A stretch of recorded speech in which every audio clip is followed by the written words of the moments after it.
3 mouth watering matches बाकी, लेकिन उसके बाद पाकिस्तान बांग्लादेश सीरीज़ है। उसके लिए हमने क्या कार्रवाई डाली थी? हमने कार्रवाई डाली थी मेरी टीम मेरी मर्जी। तो हमारी दोनों की, यानी कि फवाद भाई और तनवीर भाई दोनों की टीम जो है वो हो गई है डन। और पीसीबी ने भी, अच्छा जेंटलमैन ये बीच में आप पीसीबी का स्क्वाड देख रहे हैं और आप देख सकते हैं कि सलमान अली आगा और शादाब खान वाइस कैप्टन और कैप्टन है। इसके बाद साइम फ़खर हसन और साहबजादा फरहान, यस, मोहम्मद हारिस, इसके साथ साथ मोहम्मद इरफान खान न्याजी, हुसैन तलत, खुशदिल शाह, फ़हीम अशरफ, हारिस रऊफ़, अबरार अहमद, हसन अली, नसीम शाह, मोहम्मद वसीम जूनियर। अब देखें कि इसमें, हाँ, इसमें I am happy with Wasim junior, because आपको ऐसे बॉलर चाहिए जो आखिर माह के लॉन्ग हैंडल यूज़ कर सकें, जो सिर्फ ये बोले नहीं कि मैं ऑलराउंडर हूँ, तो दिखाएं भी कि मैं ऑलराउंडर हूँ। Major missings from the team obviously, no Babar, no Rizwan, no Shaheen Shah Afridi. इस पर तो बात करेंगे हम कि Babar should go now back and play domestic, लेकिन अब आ जाते हैं, let's change the slide please, ताकि हम दिखा सकें कि हमारे पैनल जो हैं उनके कितने लड़के ये लें जनाब, ये आपके सामने है। और भाई इसमें रंग हमने ऐसा भरा है कि इसमें जो ग्रीन्स हैं वो हैं जो कि कॉमन प्लेयर्स हैं, जो कि फवाद भाई ने और तनवीर भाई ने चूज़ किए थे, और उसके बाद जो नीला रंग है जो तनवीर भाई के साथ हम लोग पीसीबी की स्क्वाड में देख रहे हैं फॉर हुसैन तलत, ये वो है जो कि उन्होंने एक्सक्लूसिवली पिक किया था और वो पीसीबी की जानिब से है, which was not picked by Fawad भाई। And then the yellow colours on the left, Fawad भाई की जानिब से जो प्लेयर्स आए हैं टीम में पीसीबी की स्क्वाड में, so this is how it is. So almost मेरे ख्याल में Hasan Nawaz is one of the players and Wasim junior. अच्छा, वैसे देख, अगर तो ये कंपटीशन है, तो भाई कंपटीशन जो है फवाद भाई आपके लड़के जो हैं वो ज्यादा पिक हो गए, उनको पता है ना कि ये लोग आउट ऑफ द बॉक्स इतना ही जा सकते हैं। इसलिए पहले वो कर देता हूँ कि मैंने अपनी सहाफतगिरी ज़्यादा चलाई थी, इन्होंने प्योर मेरिट वाला किया। मैंने कहा कि जी इस्लामाबाद का कोच वो है तो वो लड़के आ सकते हैं पूरा पढ़ के करके, क्योंकि हमें भी होता है ये बताया कि कौन से हो सकते हैं। हमारा ये होता है कि हमें एक वो खबर वाला चक्कर होता है ना कि मिलती जुलती क्या टीम हो, इन्होंने प्योर परफॉर्मेंस और उसकी चीज़ पे किया। मुझे लग रहा था कि जी बाबर और रिजवान को T20 में लेके ये लोग नहीं चलना चाह रहे, इसलिए मैंने हटा दिया। तो मैं लॉजिक बता देता हूँ आपको। शाहीन, मुझे लग रहा था कि नया बॉल अच्छा नहीं कर रहे हैं और जो एक गेम चल रहा है तो शायद ना लें। नसीम को मैंने बिल्कुल आखिरी मोमेंट में डाला जैसे ही हसन आए, मैंने कहा भैया ये ठीक है। ये अब्बास का, मुझे वसीम जूनियर का इसलिए वो लगा कि जो अब्बास नहीं आए और वसीम आए हैं कि अब्बास ने 16 आउट किए थे, अब्बास ऑलरेडी टीम में थे और नीचे छक्के वक्के भी मार लेते। तो वसीम और दूसरा वसीम साहब को मैंने भी फर्स्ट क्लास में देखा था मैच में KCCA स्टेडियम पे। सुबह वो ऑफ स्पिन करते थे, शाम में जब नया बॉल आता था तो तेज़ करना शुरू कर देते थे। तो वो अपने आप को जो भी बचा रहे थे, तो वो मुझे प्लस एक शायद जो हुसैन तलत हैं वो होने चाहिए थे मेरी टीम में, जो मैंने गलती की और अब्दुल्ला शफीक को रखा। ओके, कितना सेटिस्फाइड है सर इस स्क्वाड से? देखिए, मैं तो कभी भी इनसे सेटिस्फाई तो कभी होता ही नहीं, क्योंकि ना कभी यहाँ चीज़ें ऐसी होती हैं। अब ये जो मैंने प्लेयर डाले थे और वो क्यों नहीं है उसके मैं रीज़न भी दे देता हूँ। रिजवान नहीं है टीम में जी, क्यों नहीं है? 367 रन किए हैं, 363 रन किए हैं। उसकी जगह किसको डाला गया? हारिस को। क्या परफॉर्मेंस है हारिस की? प्री प्लान टीम से बाहर किया गया रिजवान को, pre plan. Babar Azam team में नहीं है, मुझे भी पता था नहीं होगा, लेकिन मेरी मर्जी मेरी टीम, बिल्कुल सही। मैंने इस वजह से डाला कि इस जैसा प्लेयर टीम में होना चाहिए। सारे रेलू कटे नहीं होने चाहिए, मारो इधर ऑफ स्टंप पे आके लेग स्टंप पे घुमाओ। और मेरी ख्वाहिश है कि बांग्लादेश के अगेंस्ट जितने भी लड़के खेलेंगे वो कोई ना कोई ऐसी परफॉर्मेंसेस दें कि जिसके बाद सेलेक्टर्स ये सोचें कि नहीं यार, बाबर आजम की जगह T20 में नहीं बनती। ये मेरी ख्वाहिश है कि इस तरीके से खेलें। ठीक है, हुसैन तलत का मैं एज आ ऑलराउंडर मैंने डाला था, मैंने इसको होना चाहिए, इसकी क्रिकेट ख़राब ना करें। खैर वो आ गया उनका नाम। अच्छा, उसके बाद अब्बास अफरीदी का नाम नहीं है। भाई अब्बास अफरीदी का नाम क्यों नहीं है? PSL में क्या आउट नहीं किए वे? बिल्कुल किए। न्यूजीलैंड की सीरीज़ खेला, वहाँ उसने अच्छी परफॉर्मेंस दी। तो कैसे आपने एक बंदे को उठा के ऐसे टीम से बाहर कर दी और वसीम जूनियर को लेके आ गए? ठीक है, जो इन्होंने बात की 100% वही चीज़ है। आपका इस्लामाबाद यूनाइटेड का हेड कोच आ गया तो कहीं ना कहीं एज तो मिला उसको, वो उसको मिल गया। अच्छा, उसके बाद खुरम शहजाद की बात करते हैं जो मेरी टीम में। क्यों नाम नहीं है खुरम शहजाद का? क्या अच्छी परफॉर्मेंस नहीं दे रहा था? उन पे एक स्टिग्मा लगाया हुआ है कि रेड बॉल वाइट बॉल। यही मेरा कहने का मकसद यही था। ठीक है, आप ये समझते हैं कि सिर्फ रेड बॉल, जिस तरह हमने कल परसों अबरार की बात की थी, टेस्ट क्रिकेट खिलाने में लगे हुए, टेस्ट क्रिकेट भाई खिलाओ उसको, वाइट बॉल क्रिकेट भी खिलाओ, जगह बन गई। सबसे अच्छा बॉल किया है खुर्रम शहजाद ने पूरे पीएसएल में, बिल्कुल नया बॉल सबसे अच्छा बॉल किया है और उसने आउट भी किया और आज मैच नहीं खेला। हम सबको अफसोस हो रहा था इसको मैच क्यों नहीं खिलाया। अच्छा, उसके बाद उसामा मीर की मैंने इस वजह से बात की थी, मैं चाहता ही नहीं अबरार और खुशदिल शाह और शादाब टीम के अंदर हो, क्योंकि मुझे पता है बहुत अच्छे तरीके से अगला वाइस कप्तान बना हुआ है। मैं आपसे ये तो कह रहा हूँ, मुझे पता है, मैंने इनको इस वजह से नहीं डाला, ये सिर्फ यहीं कहीं है, सिर्फ आने दो इनको इंटरनेशनल क्रिकेट में, एक मैच में करेंगे, 6 मैचेस में कुछ नहीं करेंगे। मैं जेन्युइन लेग स्पिनर के साथ जाना चाह रहा था, उसामा मीर, इस वजह से मैंने उसका नाम डाला। अच्छा, पूरे पीएसएल में यहाँ बैठ के बात करते रहे, मीर हमजा सबसे अच्छी बॉलिंग कर रहा है, मीर हमजा का नाम नहीं है।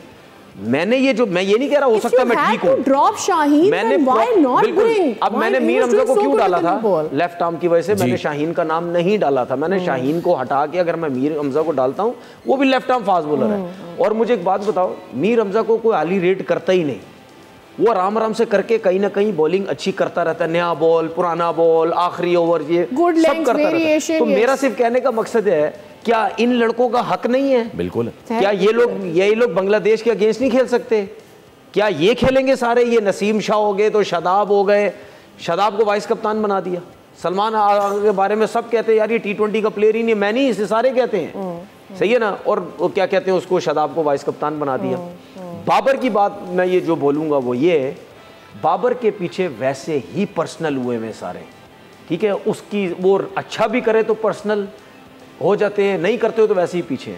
उसके लिए तो वैसे ही एक प्लान किया हुआ इन्होंने, सब जगहों पे, सब चैनल्स पे बैठ के उसके अगेंस्ट पर्सनल होते हैं, लोग बिठाए हुए हैं, ठीक है, ऐसे लोग ला के बिठा देते हैं कि भाई इसके अगेंस्ट जो बात करने वाला आओ बैठो, हम तुम्हें बिठाएंगे यहाँ पे।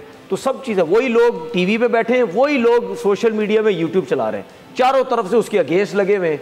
आम बंदा पता क्या समझता है, यार लगता है शायद बाबर आजम गलत ही है, बाबर आजम का मसला ही है, और पर्सनल उसकी ज़िंदगी के बारे में ही बोलते रहते हैं, वो बंदा ठीक नहीं है, वो ये नहीं है, वो ये वो नहीं है, ठीक है। मैं पहले दिन से बोल चुका हूँ, जिस दिन इसकी कप्तानी को हटाओगे ये एक फॉर्मेट से फारिग करेंगे। अब ये जो लोग T20 का कहते हैं ना, यही लोग कह रहे हैं टेस्ट का भी प्लेयर नहीं है, यही लोग कह रहे हैं वनडे का भी प्लेयर भी नहीं है, ठीक है। उसके साथ साथ ये रिजवान के पीछे पड़ गए हैं कि जी रिजवान भी वो नहीं है। क्यों?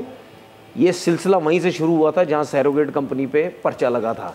इन्होंने ये जो हुआ ना, उनको कंपनी वालों को पसंद नहीं आया कि यार हमारी कंपनीज को इन्होंने पर्चा लगा दिया, ठीक है। वो प्रेशर आया होगा सबों के ऊपर कि यार ये क्या सब कुछ हो रहा है, ठीक है, जिसकी वजह से उसके बाद ये सब कुछ हुआ है कि इनको टीम से फारिग करो, दोस्तियाँ। मुझे एक बात बताए, शादाब आज वाइस कप्तान बन गया है, जब बाबर आजम की कप्तानी में तो यही जितने भी टीवी पे बैठे हुए क्रिकेटर, नॉन क्रिकेटर, जो चैनल्स पे काम करते हैं, सब कुछ यही कहते थे ना, शादाब दोस्त है बाबर का।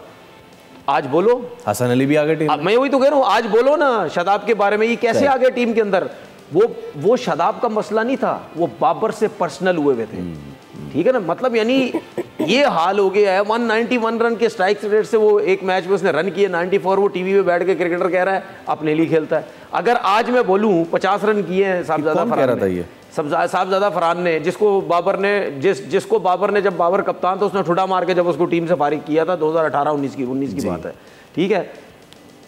साहबजादा फरहान ने 50 रन किए, कुछ 30-35 कुछ बॉलों पे। मैं कह दूं सेल्फिश खेला है? हाँ बिल्कुल, मैं कह दूं सेल्फिश खेला है। मैं बोल दूं बड़े आराम से, यार क्या खेली तूने बैटिंग। बात है ना कि जब आप मतलब देखें, बात पता है क्या है, देखो इतना भी पर्सनल किसी को नहीं होना चाहिए। देखो लोग मुझे कहते हैं ना बाबर, मैं क्या बोलता हूँ बाबर के बारे में, भाई ठीक है, उसने अगर अपनी T20 की इम्प्रूवमेंट करनी है, अगर वो उसमें गुंजाइश है, उसको जरूर करनी चाहिए, क्यों नहीं करनी चाहिए।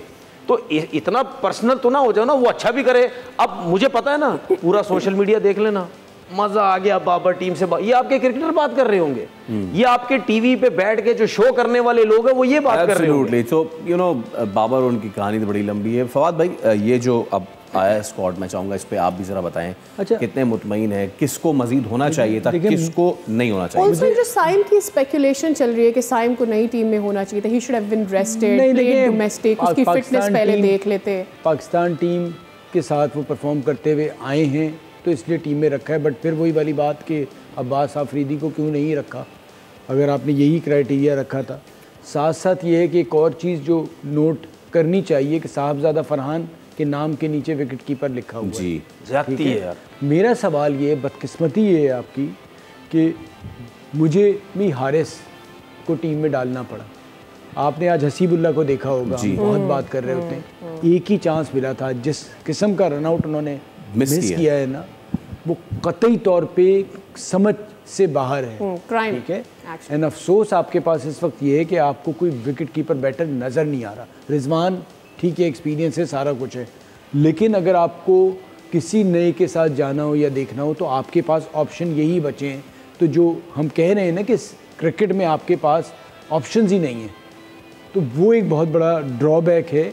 और साथ साथ बस मैं वही कहूँगा कि अगर आपने यही आपका एक पूल है तो आपको ज़रूर सोचना चाहिए कि आप किस तरफ जा रहे हैं, क्योंकि घूम फिर के जो नाम नहीं आए उन्हें ऐड कर लें तो आपके 20-25 लड़कों के अलावा है कुछ नहीं। और अगर 25 करोड़ में आपने इन्हीं 25-30 लड़कों पे अपनी टीम को ऊपर लेके जाना है तो फिर आपके हालात बहुत सख्त हैं। इसमें एक चीज़ मैं ऐड कर दूं, मुझे ये बता दें कि इस पूरे मिडल के ऑर्डर के अंदर कोई ऐसा सेंसिबल प्लेयर आपको नजर आ रहा है कोई? मुझे बता दें कोई जो कैरी कर सके चीज को, जो बिल्ड करके सेंसिबल खेल सके, लाइक जिस तरह आज उसने फिन एलन ने तरीके की इनिंग खेली है, कोई एक मुझे बताएं मिडल ऑर्डर में कोई है? वो तो चलो ओपनर है, मैं एक मिसाल दे रहा हूँ जी, ठीक है, या चंदीमल ने आज जिस तरीके से खेली है, ऐसा प्लेयर है कोई आपके पास? कौन होना चाहिए था? 5 ओपनर हैं, मैं वही तो कह रहा हूँ। अगर आप अगेन वही ये वो ओपनर, ये 5 ओपनर की बात नहीं है, ये इन्होंने बात 5 ओपनर की है। मैं पता क्या बोलूंगा, भर्ती किए गए हैं,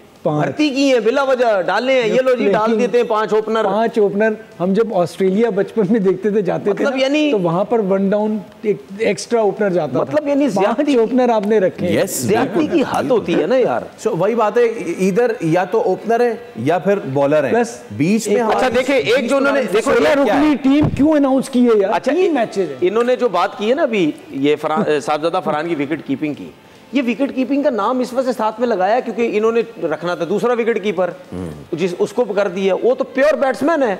आपने दूसरा विकेट कीपर इस वजह से लगाया क्योंकि आपने रिजवान को सिलेक्ट ही नहीं करना था, जिसकी वजह से आपने उसके साथ विकेट कीपिंग लगा दी है, ठीक है ना। तो मतलब ज्यादती की हद होती है यार, इस तरह थोड़ी किसी के साथ खुलेआम आप ज्यादतियां कर लो। एक टाइम पे हम कह रहे थे कि ये जी 2 सुपरस्टार आपके पाकिस्तान क्रिकेट के, एक टाइम कह रहे थे जी रिजवान कप्तान बन के पाकिस्तान टीम कहां लेके चला जाएगा, अब हम कह रहे हैं जी वो T20 का प्लेयर भी नहीं है। ओके, सब्सक्राइब करें और बेल दबाएं ताकि कोई खबर रह न जाए।